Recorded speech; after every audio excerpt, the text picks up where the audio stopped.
ଓଡ଼ିଶାର ବାସୁଦେବପାଲି ନାମକ ଛୋଟ ଗାଁରେ ରହୁଥିଲା ଗୋଟିଏ ଗରିବ ପରିବାର। ସେହି ପରିବାରରେ ଥିଲେ ବାପା, ମା ଏବଂ ତାଙ୍କର ଗୋଟିଏ ଛୋଟ ପୁଅ। ନାମ ଥିଲା ରାଜୁ। ରାଜୁ ଦେଖିବାକୁ ସାଧାରଣ ଥିଲା, କିନ୍ତୁ ତାର ଆଖିରେ ଲୁହ, ବଡ଼ ସ୍ୱପ୍ନ। ଗରିବ ହେଲେ ମଧ୍ୟ ତାର ମନ ବହୁତ ବଡ଼ ଥିଲା। ତାର ବାପା ଦିନ ମଜୁରିଆ କାମ କରନ୍ତି। ସକାଳୁ ଘରୁ ବାହାରୁଥିଲେ ଏବଂ ରାତିରେ କ୍ଳାନ୍ତ ଶରୀର ନେଇ ଘରକୁ ଫେରୁଥିଲେ। କେବେ କେବେ ଘରେ ଭଲରେ ଖାଇବାକୁ ମଧ୍ୟ ମିଳୁନଥିଲା। ତଥାପି ରାଜୁ କେବେ ଅଭିଯୋଗ କରୁନଥିଲା। କିନ୍ତୁ ରାଜୁର ଗୋଟିଏ ଦୁର୍ବଳ ଥିଲା କବାଡ଼ି। କବାଡ଼ି ଖେଳକୁ ସେ ଜୀବନଠାରୁ ଅଧିକ ଭଲ ପାଉଥିଲା। ଗାଁର ସବୁ ପିଲା କହୁଥିଲେ, ରାଜୁ ଭଳି କବାଡ଼ି କେହି ଖେଳିପାରିବେ ନାହିଁ। ସେ ଏତେ ତେଜ ଦୌଡ଼ୁଥିଲା ଯେ ବଡ଼ ବଡ଼ ପିଲାମାନେ ମଧ୍ୟ ତାକୁ ଧରି ପାରୁନଥିଲେ। କିନ୍ତୁ ତାର ବାପାଙ୍କୁ ଏସବୁ ପସନ୍ଦ ନଥିଲା। ଗୋଟିଏ ଦିନ ବାପା ରାଗରେ କହିଲେ, ରାଜୁ, ଆଜିଠାରୁ କବାଡ଼ି ଖେଳିବୁ ନାହିଁ। ଏହି ଖେଳରେ ଝଗଡ଼ା ହୁଏ, ଶତ୍ରୁ ହୁଏ, ଲୋକେ ଲୋକଙ୍କୁ ମାରିଦିଅନ୍ତି। ମୁଁ ମୋ ପୁଅକୁ ହରାଇବାକୁ ଚାହେଁନି। ରାଜୁ ଚୁପ୍ ହୋଇଗଲା। ତାର ଆଖିରେ ଲୁହ ଆସିଗଲା, କିନ୍ତୁ ସେ ବାପାଙ୍କୁ କିଛି କହିଲା ନାହିଁ। ସେ ଜାଣିଥିଲା ତାର ବାପା ଗରିବ ହେଲେ ମଧ୍ୟ ତାକୁ ବହୁତ ଭଲ ପାଆନ୍ତି। କିନ୍ତୁ ସ୍ୱପ୍ନ କେବେ ରୁହେନି। ଲୁଚି ଲୁଚି କବାଡ଼ି ଖେଳିବା ଆରମ୍ଭ କଲା। ରାଜୁ ଗରିବ ଥିବାରୁ ଭଲରେ ଖାଇ ପାରୁନଥିଲା। ସକାଳେ ଖାଲି ପେଟରେ ସ୍କୁଲ ଯାଉଥାଏ। ସେଥିପାଇଁ ତାକୁ ସବୁବେଳେ ବହୁତ ଭୋକ ଲାଗେ। ଗୋଟିଏ ଦିନ ସ୍କୁଲରେ ମଧ୍ୟାହ୍ନ ଭୋଜନ ଖାଉଥିବା ବେଳେ ରାଜୁର ଭୋକ ଏତେ ଅଧିକ ଥିଲା, ସେ ଗୋଟିଏ ପରେ ଗୋଟିଏ କରି 5 ଜଣଙ୍କ ପିଲାଙ୍କ ଖାଦ୍ୟ ଏକା ଖାଇଦେଲା। ସବୁ ପିଲା ଆଶ୍ଚର୍ଯ୍ୟ ହୋଇ ତାକୁ ଦେଖୁଥିଲେ। ସେହି ସମୟରେ ପିଟି ସାର୍ ସେଠାକୁ ଆସିଗଲେ। ପିଟି ସାର୍ ରାଗରେ କହିଲେ, ରାଜୁ, ତୁ ଏତେ ଖାଦ୍ୟ କାହିଁକି ଖାଇଲୁ? ଅନ୍ୟ ପିଲାମାନେ କ'ଣ ଖାଇବେ? ରାଜୁ ଚୁପ୍ ହୋଇ ରହିଲା। ପିଟି ସାର୍ ରାଗରେ ତାକୁ ବାଡ଼ିଏ ଦେଲେ। ସେହି ମାଡ଼ ରାଜୁର ଶରୀରରେ କମ୍, କିନ୍ତୁ ମନରେ ବେଶୀ ଆଘାତ ଲାଗିଲା। ସବୁ ପିଲା ତାକୁ ଦେଖି ହସୁଥିଲେ। ରାଜୁର ଆଖିରେ ଢଳ ଢଳ ଲୁହ ଆସିଯାଏ। ସେ ହଠାତ୍ ଉଠି ସ୍କୁଲ ପଡ଼ିଆକୁ ଦୌଡ଼ିଲା। ସେ ଏତେ ଜୋରରେ ଦୌଡ଼ୁଥିଲା ଯେ କେହି ତାକୁ ଧରି ପାରୁନଥିଲେ। ପିଟି ସାର୍ ପଛରୁ ଚିତ୍କାର କଲେ, ରାଜୁ, ରହ ରହ। କିନ୍ତୁ ରାଜୁ ରହୁନଥିଲା। ସେ ଦୌଡ଼ୁଥିଲା। ମନେ ହେଉଥିଲା ତାର ସବୁ ଦୁଃଖକୁ ସେ ପଛରେ ପକାଇ ଦୌଡ଼ୁଛି। ପିଟି ସାର୍ ଆଶ୍ଚର୍ଯ୍ୟ ହୋଇଗଲେ। ସେ ମନେ ମନେ କହିଲେ, ଏହି ପୁଅ କିଛି ଅଲଗା ଶକ୍ତି ଅଛି। ପରଦିନ ସକାଳେ ପିଟି ସାର୍ ରାଜୁକୁ ଡାକିଲେ। ରାଜୁ ଭୟରେ ତାଙ୍କ ପାଖକୁ ଗଲା। ସେ ଭାବିଲା ଆଜି ପୁଣି ମାଡ଼ ଖାଇବ। କିନ୍ତୁ ପିଟି ସାର୍ ହସି କହିଲେ, ରାଜୁ, ତୁ କବାଡ଼ି ଖେଳିବାକୁ ଭଲ ପାଉଛୁ? ରାଜୁ ଧୀରେ କହିଲା, ହଁ ସାର୍। ମୋତେ ଦେଖା କେମିତି ଖେଳୁଛୁ। ରାଜୁ ଫିଲ୍ଡକୁ ଗଲା। ସେ କବାଡ଼ି ଖେଳିବା ଆରମ୍ଭ କଲା। ତାର ସ୍ପିଡ୍, ତାର ଶକ୍ତି, ତାର ବୁଦ୍ଧି ସବୁ ଦେଖି ପିଟି ସାର୍ ଆଶ୍ଚର୍ଯ୍ୟ ହୋଇଗଲେ। ସେ ଭାବିଲେ ଏହି ପୁଅ ଦିନେ ନିଶ୍ଚୟ ବଡ଼ ଖେଳାଳି ହେବ। ସେହି ଦିନଠାରୁ ପିଟି ସାର୍ ରାଜୁକୁ କବାଡ଼ି ଶିଖାଇବା ଆରମ୍ଭ କଲେ। ସକାଳେ ଦୌଡ଼, ସନ୍ଧ୍ୟାରେ ପ୍ରାକ୍ଟିସ୍। ରାଜୁ ଦିନ ରାତି ପରିଶ୍ରମ କରୁଥିଲା। ତାର ପାଖରେ ଭଲ ଜୋତା ଏବଂ ଫାଟି ଯାଇଥିବା ଚପଲ ପିନ୍ଧି ସେ ପ୍ରାକ୍ଟିସ୍ କରୁଥାଏ। କେବେ କେବେ ତାର ପାଦରୁ ରକ୍ତ ବାହାରେ, ତଥାପି ସେ ରହୁନଥାଏ, କାରଣ ତାର ସ୍ୱପ୍ନ ବଡ଼ ଥିଲା। ଗୋଟିଏ ଦିନ ପିଟି ସାର୍ ରାଜୁର ଘରକୁ ଗଲେ। ପିଟି ସାର୍ କହିଲେ, ଭାଇ, ତମ ପୁଅ ବହୁତ ଭଲ କବାଡ଼ି ଖେଳୁଛି।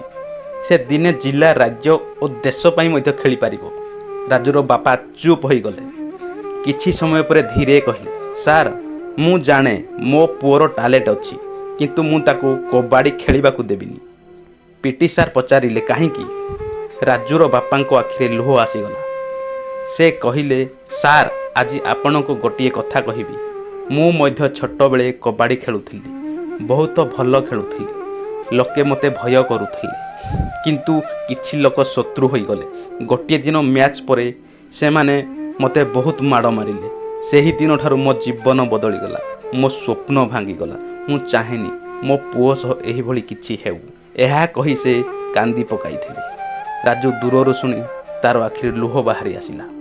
ସେ ପ୍ରଥମ ଥର ପାଇଁ ବୁଝିଲା ତାର ବାପା ତାକୁ ଘୃଣା କରୁନଥିଲେ, ତାକୁ ହରାଇବାକୁ ଭୟ କରୁଥିଲେ।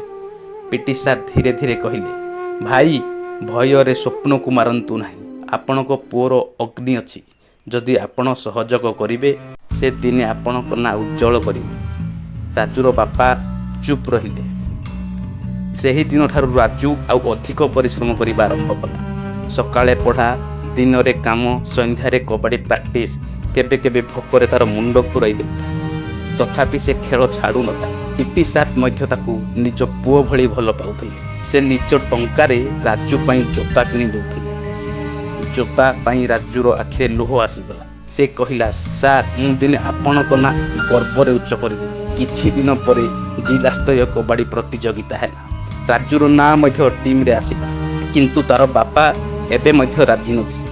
ମ୍ୟାଚ୍ ଦିନ ସକାଳେ ରାଜୁ ବାପାଙ୍କ ପାଦ ଛୁଇଁ କହିଲା, ବାପା, ଆଜି ମୋତେ ଆଶୀର୍ବାଦ କରନ୍ତୁ। ବାପା କିଛି କହିଲେ ନାହିଁ, କିନ୍ତୁ ତାଙ୍କ ଆଖିରେ ଲୁହ ଥିଲା। ମ୍ୟାଚ୍ ଆରମ୍ଭ ହେଲା। ହଜାର ହଜାର ଲୋକ ଫିଲ୍ଡରେ ଥିଲେ। ସବୁଠି ଚିତ୍କାର, ତାଳି, ଉତ୍ସାହ। ରାଜୁ ଫିଲ୍ଡକୁ ଓହ୍ଲାଇଲା। ପ୍ରଥମ ରେଡ୍, ଦ୍ୱିତୀୟ ରେଡ୍। ସେ ଏକା ଏକା 3 ଜଣଙ୍କୁ ଆଉଟ୍ କରିଦେଉଥାଏ। ସମସ୍ତେ ଆଶ୍ଚର୍ଯ୍ୟ ହୋଇଯାଉଥାନ୍ତି। କମେଣ୍ଟର ଚିତ୍କାର କଲା, ଏହି ପୁଅ କିଏ? ଏତେ ଛୋଟ ବୟସରେ ଏତେ ଶକ୍ତି। ଫିଲ୍ଡରେ ବସିଥିବା ତାର ବାପାଙ୍କ ଆଖିରେ ଗର୍ବ ଦେଖାଯାଉଥିଲା। ଶେଷ ମୁହୂର୍ତ୍ତରେ ରାଜୁ ଏକା ଏକା 5 ଜଣଙ୍କୁ ଛୁଇଁ ଫେରି ଆସିଥିଲା। ଟିମ୍ ଜିତିଗଲା। ସମସ୍ତେ ରାଜୁର ନାଁ ନେଇ ଚିତ୍କାର କରୁଥାନ୍ତି, ରାଜୁ, ରାଜୁ, ରାଜୁ।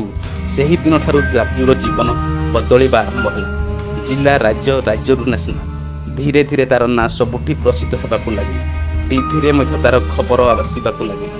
ଗାଁର ଲୋକମାନେ ଗର୍ବରେ କହୁଥିଲେ, ଦେଖ, ଏହା ଆମ ଗାଁର ପୁଅ। ରାଜୁର ବାପା ଚୁପଚାପ ଟିଭି ଆଗରେ ବସି ସବୁ ଦେଖୁଥିଲେ। ତାଙ୍କର ଆଖିରେ ଗର୍ବ ଥିଲା, କିନ୍ତୁ ମନରେ ଏବେ ମଧ୍ୟ ଭୟ ଅଛି। କାରଣ ସେ ଜାଣିଥିଲେ ବଡ଼ ଖେଳ ସହ ବଡ଼ ଚାପ ଆସେ। ଗୋଟିଏ ଦିନ ରାଜୁ ପାଇଁ ସବୁଠୁ ବଡ଼ ଖୁସି ଖବର ଆସିଲା। ଭାରତୀୟ କବାଡ଼ି ଟିମ୍ ପାଇଁ ତାର ଚୟନ ହୋଇଛି। ସେ ଇଣ୍ଟରନ୍ୟାସନାଲ କବାଡ଼ି ଖେଳିବାକୁ ଯିବ। ସମଗ୍ର ଗାଁ ଖୁସିରେ ନାଚି ଉଠିଲା। ରାଜୁର ମା ଭଗବାନଙ୍କ ଆଗରେ ଦୀପ ଜଳାଇ କାନ୍ଦି ପକାଇଲେ। ବାପା ଚୁପଚାପ ଆକାଶକୁ କହିଲେ, ଭଗବାନ, ମୋ ପୁଅକୁ ସୁରକ୍ଷିତ ରଖିବେ। ଭାରତ ଏବଂ ପାକିସ୍ତାନ। କିଛି ଦିନ ପରେ ଭାରତ ଓ ପାକିସ୍ତାନ ମଧ୍ୟରେ ବଡ଼ କବାଡ଼ି ମ୍ୟାଚ୍ ଆରମ୍ଭ ହେଲା। ସାରା ଦେଶର ଲୋକ ଟିଭି ଆଗରେ ବସିଥିଲେ। ରାଜୁର ଗାଁରେ ମଧ୍ୟ ଗୋଟିଏ ବଡ଼ ଟିଭି ଲଗାଯାଇଥାଏ। ସବୁ ଗାଁ ଲୋକ ଏକାଠି ହୋଇ ମ୍ୟାଚ୍ ଦେଖୁଥାନ୍ତି। ରାଜୁର ବାପା ମଧ୍ୟ ଚୁପ୍ ହୋଇ ଟିଭି ଆଗରେ ବସିଥିଲେ। ମ୍ୟାଚ୍ ଆରମ୍ଭ ହେଲା। ଭାରତର ବଡ଼ ବଡ଼ ଖେଳାଳିମାନେ ଷ୍ଟାଡିୟମରେ ଖେଳୁଥିଲେ, କିନ୍ତୁ ରାଜୁ ବେଞ୍ଚରେ ବସିଥିଲେ। ପ୍ରଥମ ହାଫ୍ ଶେଷ ହେଲା, ତଥାପି କୋଚ୍ ତାକୁ ସୁଯୋଗ ଦେଲେ ନାହିଁ। ଦ୍ୱିତୀୟ ହାଫ୍ ମଧ୍ୟ ଆରମ୍ଭ ହେଲା, ତଥାପି ରାଜୁ ବାହାରେ ବସିଥିଲା। ତାର ବାପାଙ୍କ ମନ ଭାଙ୍ଗି ଯାଉଥିଲା। ଗାଁର ଲୋକମାନେ କହୁଥିଲେ, କ'ଣ ପାଇଁ ରାଜୁକୁ ଖେଳିବାକୁ ଦେଉନାହାନ୍ତି? ଏତେ ପରିଶ୍ରମ କରି ସେଠାକୁ ଗଲା, ତଥାପି ସୁଯୋଗ ଦେଉନାହାନ୍ତି। ରାଜୁର ବାପାଙ୍କ ଆଖିରେ ଲୁହ ଆସିଲା। ସେ ମନେ ମନେ କହିଲେ, ପୁଅ, ତୁ ଏତେ ଦୂର ଗଲୁ, ଭଗବାନ ତୋତେ ନିରାଶ କରିବେ ନାହିଁ। ମ୍ୟାଚ୍ର ଶେଷ କିଛି ମିନିଟ୍ ବାକି ଥିଲା। ଭାରତ 5 ପଏଣ୍ଟରେ ପଛରେ। ସମସ୍ତେ ଟେନସନରେ ଥାଆନ୍ତି। ସେତେବେଳେ କୋଚ୍ ହଠାତ୍ ରାଜୁକୁ ଡାକିଲେ, ରାଜୁ, ଏହା ତ ଶେଷ ସୁଯୋଗ। ଯା, ଦେଶ ପାଇଁ କିଛି କର। ରାଜୁ ଷ୍ଟାଡିୟମ ଓହ୍ଲାଇଲା। ତାର ଆଖିରେ ଆତ୍ମବିଶ୍ୱାସ ଜଳୁଥାଏ। ସମଗ୍ର ଷ୍ଟାଡିୟମ ଚିତ୍କାର କରୁଥାଏ, ଇଣ୍ଡିଆ, ଇଣ୍ଡିଆ। ରାଜୁ ଧୀରେ ଧୀରେ ପାକିସ୍ତାନ ଟିମ୍ ପାଖକୁ ଗଲା। କବାଡ଼ି, କବାଡ଼ି, କବାଡ଼ି। ସମସ୍ତେ ତାକୁ ଘେରିଦେଲେ। ଗୋଟିଏ ଖେଳାଳି ତାର ହାତ ଧରିଲା, ଆଉ ଗୋଟିଏ ତାର ପାଦ ଧରିଲା, କିନ୍ତୁ ରାଜୁ ହାର ମାନିଲା ନାହିଁ। ସେ ନିଜର ସମସ୍ତ ଶକ୍ତି ଲଗାଇଦେଲା। ହଠାତ୍ ସେ ଏକ ବଡ଼ ଜମ୍ପ ମାରିଲା ଏବଂ ଏକା ସାଙ୍ଗରେ ସମସ୍ତ ଖେଳାଳିଙ୍କୁ ଛୁଇଁ ନିଜ ପଟକୁ ଫେରି ଆସିଲା। ସମଗ୍ର ଷ୍ଟାଡିୟମ ତାଳିରେ ଫାଟି ପଡ଼ିଲା। କମେଣ୍ଟର ଚିତ୍କାର କଲା, ଏହା ଅସମ୍ଭବ, ଏହି ପୁଅ ଇତିହାସ ଲେଖିଦେଲା। ଭାରତ ମ୍ୟାଚ୍ ଜିତିଗଲା। ସମସ୍ତେ ଦୌଡ଼ି ରାଜୁକୁ କାନ୍ଧରେ ଉଠାଇ ନେଲେ। ଗାଁରେ ଟିଭି ଆଗରେ ବସିଥିବା ତାର ବାପା ହସି ହସି କାନ୍ଦି ପକାଇଥିଲେ। ତାଙ୍କ ଆଖିରେ ଲୁହ ଥମୁ ନଥିଲା। ସେ କାନ୍ଦି କାନ୍ଦି କହୁଥିଲେ, ଇଏ ମୋ ପୁଅ, ଇଏ ମୋ ପୁଅ। ଗାଁର ଲୋକମାନେ ମଧ୍ୟ କାନ୍ଦି ପକାଇଲେ। ସମଗ୍ର ଗାଁ ଖୁସିରେ ଭରି ଉଠିଲା। ଲୋକମାନେ ଢୋଲ ବଜାଇବା ଆରମ୍ଭ କଲେ। ପିଲାମାନେ ନାଚିବାକୁ ଲାଗିଲେ। ମା ଭଗବାନଙ୍କୁ ଧନ୍ୟବାଦ ଦେଉଥାଏ। ପିଟି ସାର୍ଙ୍କ ଆଖିରେ ମଧ୍ୟ ଲୁହ ଆସିଯାଏ। ସେ ଧୀରେ କହିଲେ, ମୁଁ କହିଥିଲି ଏହି ପୁଅ ଦିନେ ଦେଶର ନାଁ ଉଜ୍ଜଳ କରିବ। କିଛି ସମୟରେ ରାଜୁ ଲାଇଭ୍ରେ ଟିଭିରେ କହିଲା, ଆଜି ମୁଁ ଯାହା ହୋଇଛି ମୋ ବାପା, ମୋ ପିଟି ସାର୍ ଏବଂ ମୋ ଗାଁ ପାଇଁ ହୋଇଛି। ଗରିବ ହେବା ପାଇଁ ପାପ ନୁହେଁ, ସ୍ୱପ୍ନ ଛାଡ଼ିଦେବା ହିଁ ସବୁଠାରୁ ବଡ଼ ପାପ। ଜୀବନରେ ଯେତେ ବଡ଼ ସମସ୍ୟା ଆସୁ, ଯଦି ଆପଣଙ୍କ ଭିତରେ ସାହସ ଅଛି, ତେବେ ଦୁନିଆର କୌଣସି ଶକ୍ତି ଆପଣଙ୍କୁ ରୋକିପାରିବ ନାହିଁ। ଗରିବ ଘରର ପୁଅ ମଧ୍ୟ ଦିନେ ଦେଶ ପାଇଁ ଖେଳିପାରେ। କେବେ ନିଜ ସ୍ୱପ୍ନକୁ ଛାଡ଼ନ୍ତୁ ନାହିଁ, କାରଣ ପରିଶ୍ରମ କେବେ ବ୍ୟର୍ଥ ଯାଏ ନାହିଁ।